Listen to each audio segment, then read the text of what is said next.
मैं समझता हूं कि एक तरह से भाई दीपक जी की बात सुनने के बाद कुछ कहने की आवश्यकता नहीं। जो जीवन का अनुभव और प्रेरणा के लिए हमको आगे बढ़ने के लिए ऊर्जा देने वाली बातें, जो आज की इस खेल प्रतियोगिता के लिए मुझे लगता है कि बहुत ही एक मार्मिक शब्दों में कह सकता हूं मैं कि एक तरह का मार्गदर्शन सबके लिए रहा, बच्चों के लिए रहा है।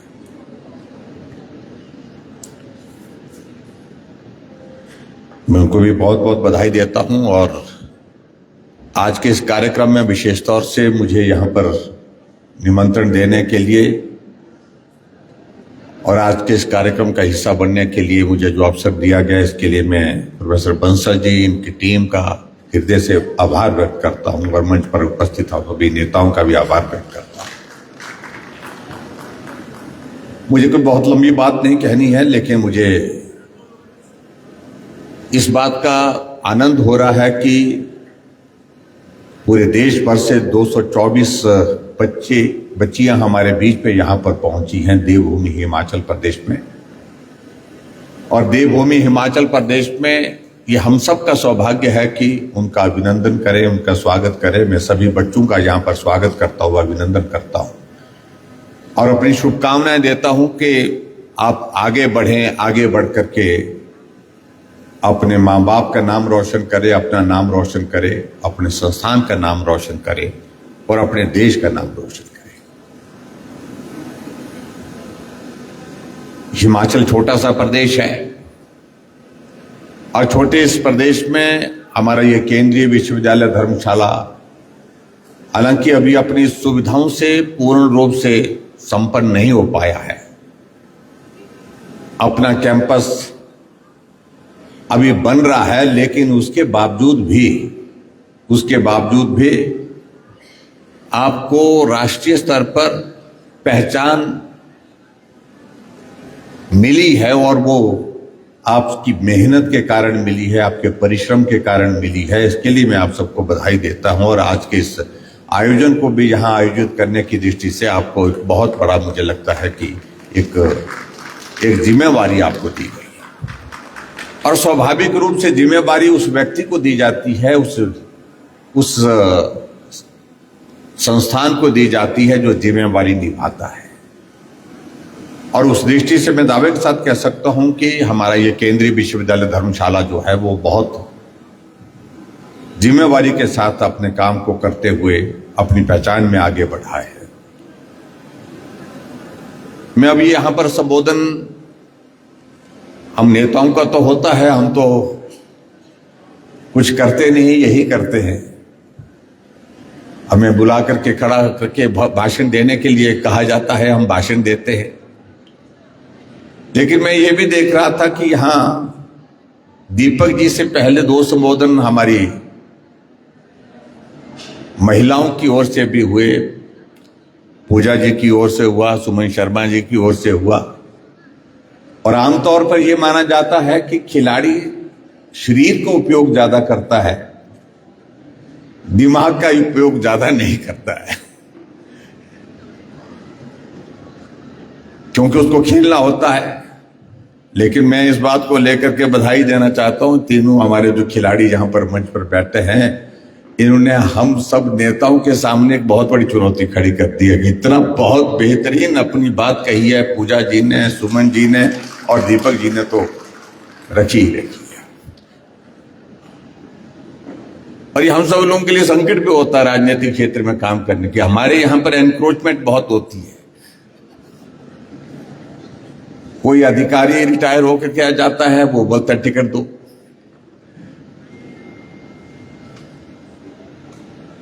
कोई फिल्म जगत में अच्छा कलाकार हो जाता है, वो बाद में कहता कि हमको भी टिकट दो। और खिलाड़ी भी टिकट मांगते हैं।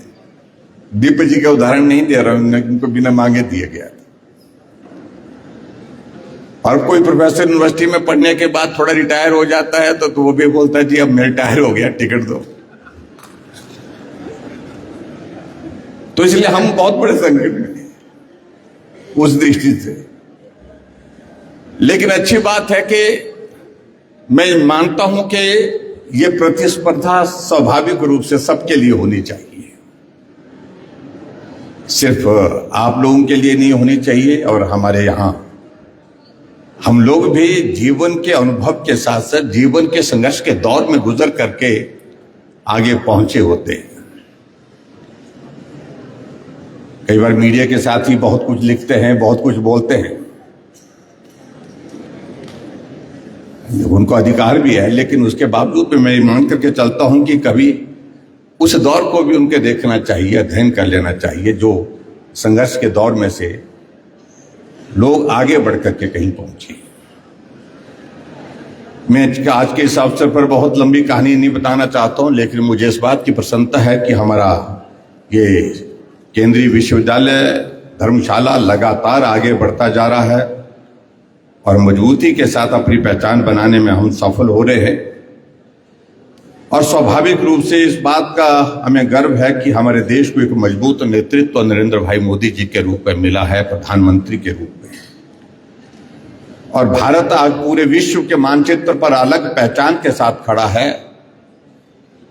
अभी हाल ही में बजट पेश किया है, उस बजट पर चर्चाएं हो रही है, कई तरह की चर्चाएं हो रही है, लेकिन वो बजट समर्पित देश के उस वर्ग के लिए है जिसको आगे ले जाने की आवश्यकता महसूस होती है। आज देश की इकोनॉमी जो 11वें स्थान पर कभी हुआ करती थी, आज 4थे स्थान पर आई है। तो स्वाभाविक रूप से ये हमारे देश के यशस्वी प्रधानमंत्री नरेंद्र मोदी जी का विजन है। प्रधानमंत्री नरेंद्र मोदी जी ने इस बात का जिक्र किया कि हमारा भारत 2047 में विकसित भारत के रूप में जाना जाए। और कई लोग इस बात को लेकर के टिप्पणी करते हैं कि 2047 तक ना जाने कौन पार्टी रहेगी, कौन नहीं रहेगी, कौन नेता देश का प्रधानमंत्री होगा, कौन नहीं होगा, कौन जिंदा रहेगा, कौन नहीं रहेगा। लेकिन हमारे प्रधानमंत्री जी का यह कहना है कि कौन पार्टी रहेगी ये महत्व का विषय नहीं है, कौन नेता रहेगा ये भी महत्व का विषय नहीं है। महत्व का विषय ये है कि देश रहेगा। इसलिए हमको आज विजन के साथ काम करके जो है आगे बढ़ना चाहिए, उसके लिए काम करना चाहिए। और मैं इस कैंपस में आकर के इस बात को मैं कह सकता हूं कि हमारा धर्मशाला का ये सेंट्रल यूनिवर्सिटी जो 2 कैंपसेस में बनेगी, जिसमें एक कैंपस हमारा धर्मशाला और दूसरा कैंपस हमारा देहरा में, और दोनों को विकसित करने का हमारा लक्ष्य है। देहरा में काम शुरू हुआ है, लेकिन उसके बावजूद अभी तक धर्मशाला में जमीन उपलब्ध हो गई है, लेकिन एक औपचारिक जो है लगभग 32 करोड़ रुपए के लगभग जो FCA का पैसा जमा करना है। हम सरकार से बार बार इस बात के लिए आग्रह कर रहे हैं कि वो पैसा जमा करना चाहिए, ताकि यहाँ पर भी हम काम कर सकें, शुरू कर सकें। मैं उम्मीद करता हूँ कि बहुत जल्दी उस दिशा में हम आगे बढ़ करके काम करेंगे। मुझे इस बात की भी प्रसन्नता है कि 2013-14 में जो हमारे सामने जो हमारे देश का खेल बजट था वो 800 करोड़ था, और अब जो 2025-26 में जब पिछला बजट पेश किया तो 3800 करोड़ 3800 करोड़ पहुंचा। और अभी जो बजट प्रस्तुत किया गया 2026-27 का 4450 करोड़ का 4450 करोड़ का पेश किया है। स्वाभाविक रूप से ये हमारे स्पोर्ट्स के हमारे खिलाड़ियों के लिए एक बहुत बड़ी सौगात हमारे देश के यशस्वी प्रधानमंत्री जी की ओर से है। मैं देख रहा था यहां दीपक जी जिक्र कर रहे थे कबड्डी का और खेलों का जिक्र कर रहे थे। उन्होंने अपने जीवन से जुड़ी हुई बहुत सारी बातों को आपके सामने रखा। मुझे लगता है कि वो सारी बातें हमको प्रेरणा देती हैं। आदमी जब लक्ष्य निर्धारित कर ले तो कितना भी कठिन काम हो, मुश्किल काम हो, उस मुश्किल काम को हासिल किया जा सकता है। साधन की कमी हो सकती है, सुविधाओं की कमी हो सकती है, लेकिन अगर कमी आपके संघर्ष की रह गई, मेहनत की रह गई, तो आप कहीं नहीं पहुंच सकते हैं। तो इसलिए बहुत आवश्यक है मेहनत करना, परिश्रम करना। वही आपको एक मुकाम तक ले जाने में सफल होगा, वही आपको पहचान दिलाने में सफल होगा। ये मैं दावे के साथ कह सकता हूं। अभी हम सब के लिए बहुत बड़ी प्रसन्नता का विषय है कि हिमाचल छोटा प्रदेश, लेकिन छोटे प्रदेश से भी हम एक बहुत बड़ा कंट्रीब्यूशन दे रहे हैं। अभी वर्ल्ड कप जो हमारा कबड्डी का हुआ है, आज हमारे बीच में, हमारे लिए खुशी की बात है। यहाँ पर ही वो खिलाड़ी बैठी हैं, 3 खिलाड़ी तो यहीं पर बैठी हैं हमारे बीच में। चंपा ठाकुर है, भावना है, ज्योति ठाकुर है, तीनों यहाँ पर बैठी हैं जो उस टीम का हिस्सा रही, जिन्होंने बहुत बेहतरीन प्रदर्शन किया है। मैं उन बेटियों को बधाई देता हूं जो हमारे हिमाचल प्रदेश में से जितनी भी हमारी पार्टिसिपेट करने वाली वो बेटियां थी, उन सबको भी बधाई देता हूं। और निश्चित रूप से हम आगे बढ़ेंगे और आगे बढ़ करके भारत का नाम रोशन करेंगे। आज हमारे सामने इस बात की प्रसन्नता है कि बहुत सारी देश हमसे बहुत छोटे होने के बावजूद जो हमको पीड़ा देते थे, जब ओलंपिक होता था, कोई बड़ा वर्ल्ड लेवल का वर्ल्ड कप को किसी चीज का आयोजन होता था, तो उसमें गोल्ड मेडल की बात आती थी, मेडल्स की अगर बात आती तो हम बहुत पीछे होते थे। वो छोटे छोटे देश जो है हमसे बहुत आगे होते थे, लेकिन अब उस दिशा में हम आगे बढ़े और हरियाणा तो उसमें बहुत ज्यादा आगे बढ़ करके काम कर रहा है। इसके लिए मैं प्रधानमंत्री जी को भी बधाई देता हूं और दीपक जी को भी बधाई देता हूं। और यहां सभी साथियों के बीच में मुझे सिर्फ इतना ही कहना है कि सफलता आनंद जरूर देती है, लेकिन विफलता थोड़ी देर के लिए भले आपके आनंद में विघ्न डालती है, लेकिन वो संघर्ष का रास्ता खोलती है। इस बात को आपको मान करके चलना चाहिए। ये बहुत आवश्यक है।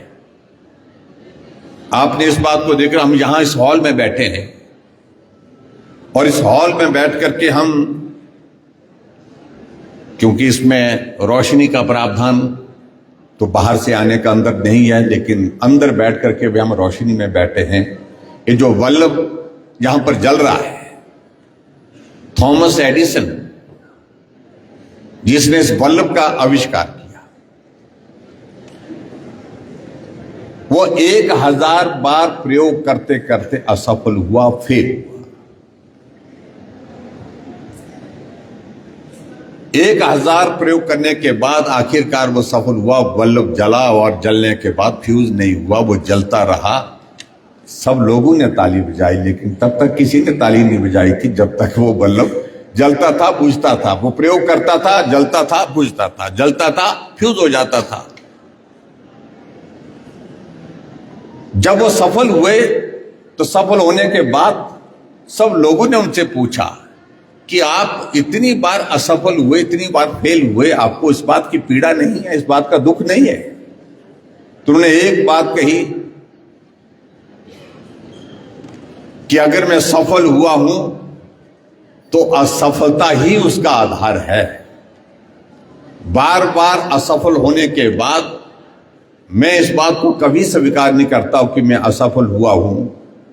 मैं ये कहना चाहता हूं, आपके शब्दों में आप बोल सकते हैं कि मुझे क्या आप फेल हुए या असफल हुए, लेकिन मैंने जब अपना प्रयोग शुरू किया, उसमें जब कामयाबी नहीं मिली, उसकी वजह से मैंने 1000 कारण नोट किए हैं जिसके कारण सफलता में बाधा आई है। वो एक बहुत बड़ा सीखने का कारण मेरे साथ साथ में दुनिया भर के लिए होगा कि बल्ब क्यों नहीं जला, 1000 कारण मैं बता सकता हूं। तो इसलिए सफलता आनंद देती है, लेकिन असफलता आपको ज्ञान देती है और इसलिए आगे बढ़ने का रास्ता देती है। मैं आप सबसे यही उम्मीद करता हूं कि आप किसी तरह से निराश नहीं होंगे। अब जब प्रतियोगिता होगी, खेल होगा, तो स्वाभाविक रूप से प्रतिस्पर्धा में कुछ जीतेंगे, कुछ जीत के करीब होंगे। जो नहीं जीतेंगे उनको ये मान करके चलना होगा कि आने वाले समय में और संघर्ष और मेहनत करने की आवश्यकता है। अरुणिमा घोष का आपने जीवन का सुना होगा कि जिनका रेल की पटरी में एक्सीडेंट होने के कारण पांव कट गया था, लेकिन लक्ष्य था कि मुझे माउंट एवरेस्ट चढ़ना है। और माउंट एवरेस्ट बिना पांव के, बिना टांग के पांव कट गया है, उसके बावजूद भी चढ़ने का लक्ष्य जो कठिन था, मुश्किल था, जोखिम भरा था, लेकिन लक्ष्य इतना मजबूती के साथ, इतने मजबूत इरादे के साथ था, वो ठीक हुई और उसने तय किया कि मैं अपने लक्ष्य को हासिल करने के लिए आगे बढ़ूंगी। चली, मेहनत करी और माउंट एवरेस्ट करने वाली वो पहली महिला बनी बिना पांव के। एक पांव था, एक पांव नहीं था, लेकिन सफलता को हासिल करने का जुनून इस प्रकार का होना चाहिए। और मैं यही उम्मीद करता हूं कि जुनून को जिंदा रखिए, सफलता निश्चित रूप से आपको मिलेगी। यही मैं आज के इस अवसर पर आप सबको कहना चाहता हूं। एक बार फिर से सभी बच्चों को बहुत सारी शुभकामनाएं, बहुत सारी बधाई। और मुझे लगता है कि 3 खिलाड़ियों का जो संबोधन सुना वो हम सब के लिए बहुत प्रेरणादायक है। मैं एक बार प्रोफेसर बंसल जी और इनकी सारी टीम का बहुत बहुत धन्यवाद करता हूं, आभार व्यक्त करता हूं कि आज के इस कार्यक्रम में हमें भी आने का अवसर यहाँ पर मिला, बच्चों को मिलने का अवसर मिला। बच्चों को बहुत सारी शुभकामनाएं, बहुत बहुत धन्यवाद। नमस्कार।